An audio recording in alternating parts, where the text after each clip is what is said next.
Ce sont trois principes qui, depuis une trentaine d'années, ont été formulés, mais sur la base de travaux de recherche. Hein. Donc, ce n'est pas sur, je dirais, une base raisonnée, ce n'est pas des auteurs qui ont réfléchi, c'est vraiment sur la base de travaux de recherche, en essayant, à l'époque, de se démarquer un peu d'un courant très punitif qu'il y avait aux États-Unis, en Amérique du Nord en général. Il y avait un climat assez pessimiste et je dirais, une tendance à vouloir punir sévèrement. En fait, la théorie était assez simple, c'est plus on punit de gens plus sévèrement, plus longtemps, plus ils sont neutralisés, plus ils sont découragés, puis plus on est en sécurité. Bon, en gros, on était dans ce climat-là. Et c'est à travers différentes recherches qu'on a réagi, si vous voulez, pour essayer de trouver d'autres solutions. Et donc, on dirige quelqu'un vers une peine de détention ou de probation. Il y aura d'abord cette évaluation du niveau de risque. Si quelqu'un est considéré à risque faible, il va s'en suivre que le suivi va être beaucoup plus espacé, limite technique, je dirais, une rencontre par mois, surveiller un peu les obligations, bon, ou si on est en détention, comment la personne s'adapte au milieu carcéral, sans plus. Alors, on essaie d'abord de bien identifier les personnes à risque élevé et à risque moyen. Ça, c'est la première chose. La deuxième chose, le principe des besoins, alors... Ce qu'il nous dit, c'est que donc les institutions pénitentiaires n'ont évidemment pas la mission de répondre à tous les besoins de toutes les personnes condamnées. Elles doivent avoir, je dirais, une approche qui est plus spécifique, qui est plus ciblée.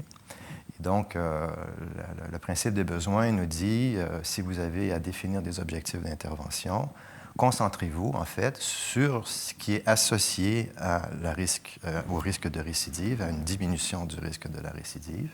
Le troisième principe, c'est le principe de la réceptivité. Donc, le principe de la réceptivité consiste à dire qu'indépendamment de ses besoins d'intervention sur des facteurs criminogènes, toute personne a des caractéristiques, je dirais, plus cliniques qui la rendent plus ou moins disponible à l'intervention.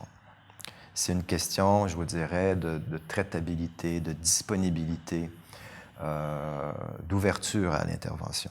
Donc, je vous donne quelques exemples assez clairs et assez simples.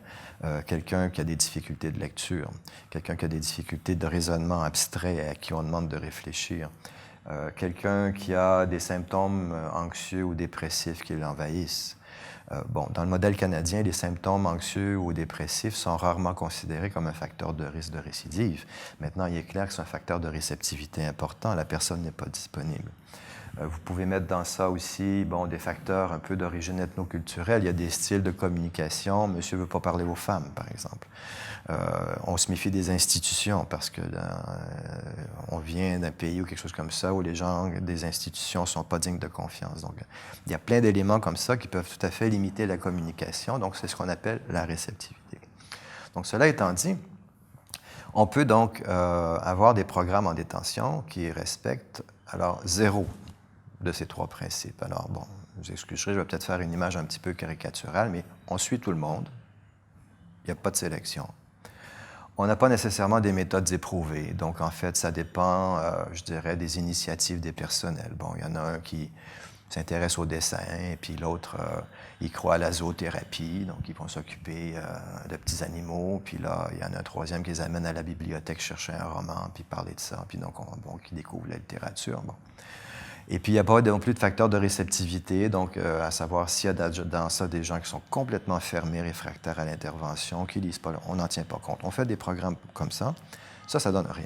Si on applique un des principes seulement, donc ce que je veux dire, pour que ce soit concret, au moins on fait du tri. On fait l'évaluation du risque. Après, il y a des programmes un peu comme ci, comme ça, mais au moins on fait du tri. Déjà, on baisse de 5, la récidive. Si on applique deux principes, donc, supposons on fait du tri, puis on fait une bonne évaluation des besoins, etc.